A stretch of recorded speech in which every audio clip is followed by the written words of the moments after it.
Quand je vais quelque part, j'aime bien rencontrer, parler. Quand je suis arrivé à Metz, j'ai voulu rencontrer, mais je me suis dit, je ne vais pas pouvoir rencontrer tout le monde. Donc je me suis d'abord attaché aux artistes. Parce qu'après, les artistes, ils ont des ramifications, ils présentent du monde, d'autres artistes. Parce que les artistes, je pense que ce sont des gens qui développent plus que les autres, qui ont de l'imaginaire plus que les autres. J'ai besoin de puiser chez les gens. C'est pour ça qu'en rencontrant beaucoup d'artistes dans ma vie, j'ai pris un petit peu de chaque et ça m'a donné une force à chaque fois. J'ai dit, ouais, c'est vrai, parce que j'ai rencontré des gens fantastiques, quoi. J'ai rencontré François Cavanal, le créateur de Charlie Hebdo, avec qui j'ai mangé au, au, au, comment dirais-je, au restaurant du Printemps à Paris, parce que j'allais faire mes petites interviews à l'époque où j'avais mon émission de radio. Et François Cavanal, mais il m'a donné des trucs incroyables, tu vois. J'ai fait mon interview et j'ai mon micro qui déconnait à cette époque-là. Tu sais, j'avais ce qu'on appelle les Nagras, je ne sais pas si tu as connu.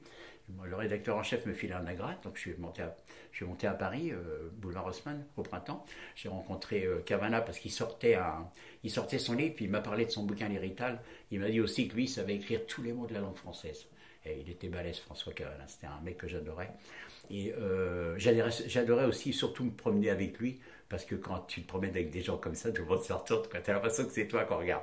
Donc voilà, je l'avais interviewé, et à la fin de l'interview qui faisait 20 minutes, j'essaie de réécouter la bande, rien. Mon micro avait mal été branché. Et c'est ce qu'il m'a dit. Il m'a dit, écoute mon petit gars, t'as une bonne gueule, tu me plais.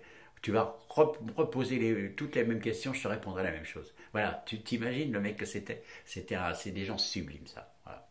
Il m'a dit aussi un truc. Alors, tu sais, François Cavana, c'était pas quelqu'un de très discret. Hein. Puis quand il avait envie qu'on l'entende, qu'on le voie, c'était un cabotin, quoi. Et au milieu du repas, il m'a dit, tu vois, mon petit gars, l'important dans la vie, eh ben, c'est de jouir, bordel. Faut jouir. Oh, tous les gens du restaurant se sont retournés. Mais bon, comme c'était lui, si tu veux, les gens rigolaient, quoi. Voilà. C'est des bons moments de ma vie aussi, ça. Tu avais quel âge? Là, je vais avoir, je sais pas, moi, je vais avoir 30 ans. Mon émission de radio, j'ai démarré à 30 ans. Moi, j'ai eu de la chance, c'est que cette main-là, vous voyez, elle a serré la main de Coluche dans sa loge une fois. Et je pense qu'il il a dû me transmettre un truc, le père Coluche. Voilà, c'était à son premier Olympia, je suis allé le voir dans sa loge. Je raconte cette anecdote parce qu'elle est sublime. Et c'était dans ses premiers, c'était au spectacle, s'il y en a qu'on vu, c'était dans les années 70, 71. Il jouait du violon avec un gant de boxe. Je ne sais pas si vous avez vu avec l'orchestre disponible. Je suis allé le voir dans sa loge et ce jour-là, il recevait c'était un groupe d'handicapés. Il y avait des aveugles et des paralysés qui étaient dans sa loge. Et il a dit à un paralysé, il lui a dit, mais c'est toi qui t'es levé tout à l'heure pour m'applaudir. La prochaine fois, fais gaffe. Il a dit à l'aveugle, j'espère que tu m'as bien vu quand même. T'étais bien prêt. Comment tu m'as trouvé? Tu vois, c'était l'humour Coluche. Et après, il m'a serré la paluche. Ben, on a parlé un quart d'heure, quoi. Mais c'est vrai que c'était ses débuts, quoi. Après, il lui arrivait ce qui lui arrivait, malheureusement. Mais Coluche, c'est vrai que c'est un petit peu un maître pour moi quand même, Coluche. C'est un mec super simple en fin de compte. Hein.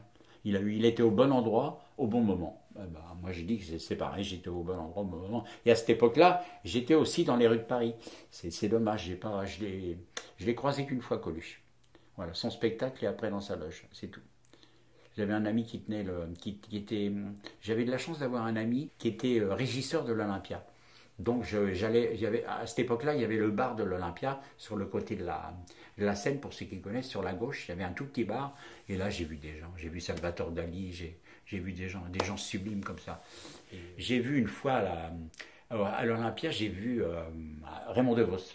Et lui, il travaillait là-dessus, mais c'était pas permis. Je me suis régalé avec lui. Hein. C'est pareil. Hein. Dans l'Olympia, je me suis bien rempli la tête avec pas mal de choses. Mais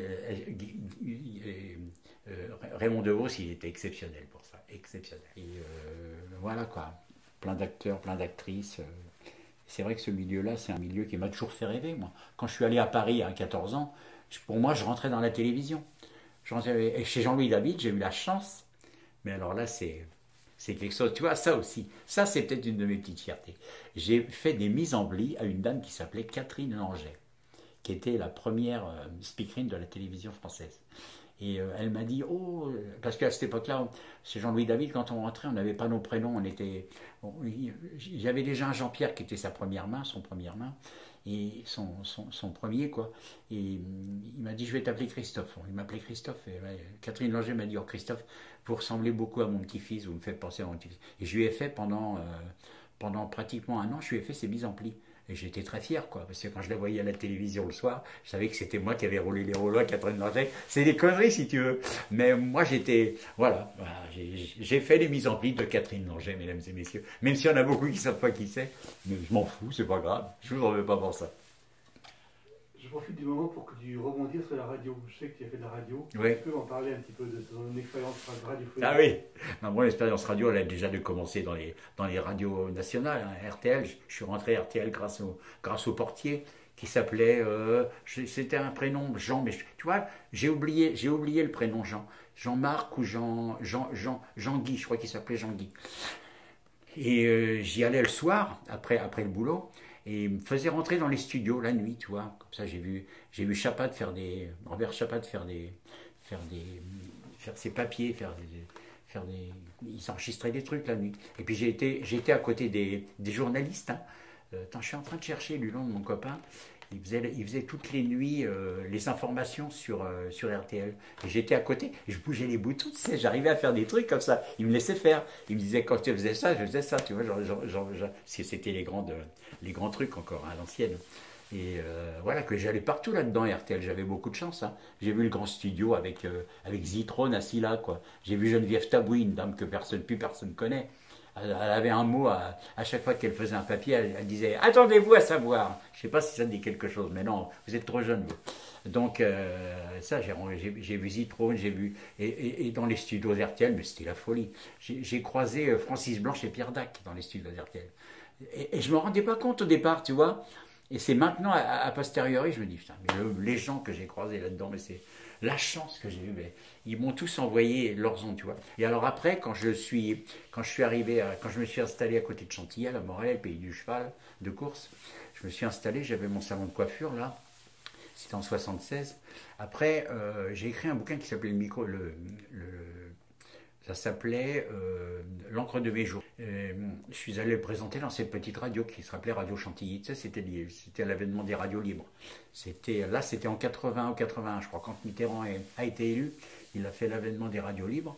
Et là, je suis monté avec mon petit bouquin de poèmes. J'ai monté là-haut. Et puis, j'ai vu le rédacteur en chef qui s'appelait Robert Le Saffre, qui était...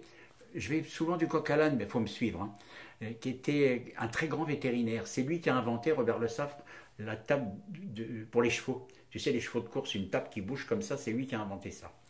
Et je lui ai présenté mon bouquin. Il me dit, ouais, c'est intéressant. Il me dit, lui, il était cash. Hein. Il m'a dit, bon, c'est de la poésie, tu vas un peu faire chier les gens, mais bon, on va parler de tes poèmes.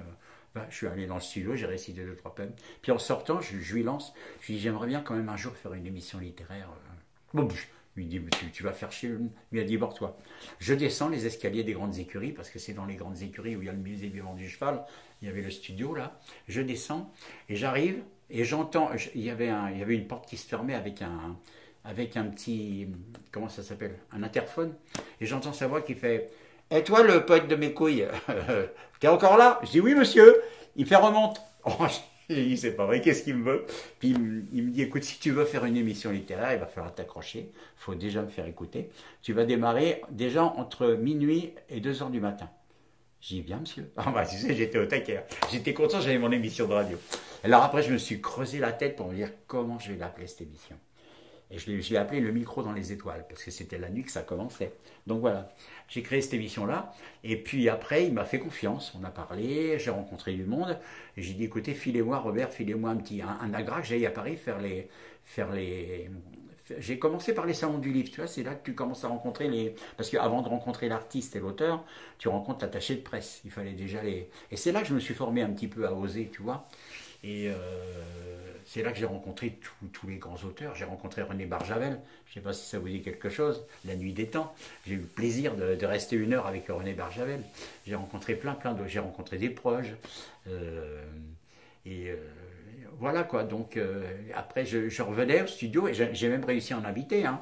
Il y a eu, J'ai rencontré Paul Guth, ça c'est pareil, c'est des anciens aussi que vous ne connaissez pas. Marie Calter, qui c'est, j'ai rencontré encore. Puis François Cabana, j'allais avec mon petit agra, j'allais les faire parler partout. Et après, il y en a, si j'arrivais bien à jouer, parce qu'il disait évidemment qu'on avait plein de gens qui nous écoutaient, alors que c'était pas très très vrai au départ. Et après, il m'a donné confiance, il m'a dit, si tu veux, tu fais 10h minuit. Après, j'ai fini par faire 10h minuit, une fois ou deux fois par semaine. J'étais aussi fan de Jacques Chancel, tu vois, le grand échiquier et tout ça. Chancel, j'étais super fan de ce mec. Donc j'ai fait mon émission, je l'ai fait pendant 10 ans, une émission de radio. Donc j'ai rencontré tous les auteurs de livres. Quoi. Voilà. Et ça m'a beaucoup, beaucoup enrichi. Quand j'avais mon émission de radio, j'achetais le livre de l'auteur, après je l'appelais, je passais par l'attaché de presse, j'avais l'auteur, je parlais de lui. Quand j'ai rencontré Barjavel, c'est ça, hein, j'avais la Nuit des Anges, je ne l'avais jamais lu. Hein. Donc j'ai lu tout de suite ça en 2 jours, et puis je l'ai eu au téléphone. Tu sais, ils te jaugent, hein, ces gens-là, toujours pour savoir si t'es intéressant. Et puis il m'a dit, oui, il n'y a pas de souci, on va se rencontrer, ça sera avec plaisir. Alors là, quand Barjavel, il dit un truc comme ça, c'est quand même des monstres, René Barjavel. Hein. Donc voilà quoi. Donc après, là, tu sors et tu te dis, t'as été bon, là, JP, t'as été bon. J'étais content, là. Là, j'avais 30 balais, j'étais vraiment très heureux. Là. Je me suis dit, là, une nouvelle vie commence, là. Ça, c'est bien. Mais malgré tout, j'avais toujours mon petit métier de coiffure, hein. J'étais très bien où j'étais. Hein. Ça me permettait de travailler, de rencontrer mes passions, quoi. Voilà. La nostalgie du micro dans les étoiles. Mais tu sais, quand on a fait une émission de radio, et pour ça je comprends des mecs comme Michel Drucker, là, qui a eu son problème de cœur, qui revient. Les gens le critiquaient. Mais quand on fait un métier comme ça, on ne peut pas s'arrêter. C'est impossible. C'est impossible. Tous les gens qu'il rencontre. Il a rencontré Mère Teresa, il rencontre plein de gens, ce mec-là. On peut pas, il a tout fait, Drucker. Donc, c'est le pape, c'est le dieu, Drucker. Je pense qu'il s'arrêtera jamais. Il s'arrêtera le jour où il tombera sur son fauteuil rouge. Voilà. Quand on fait de la radio ou de la télé, on ne peut plus s'arrêter. C'est pas possible, c'est trop beau.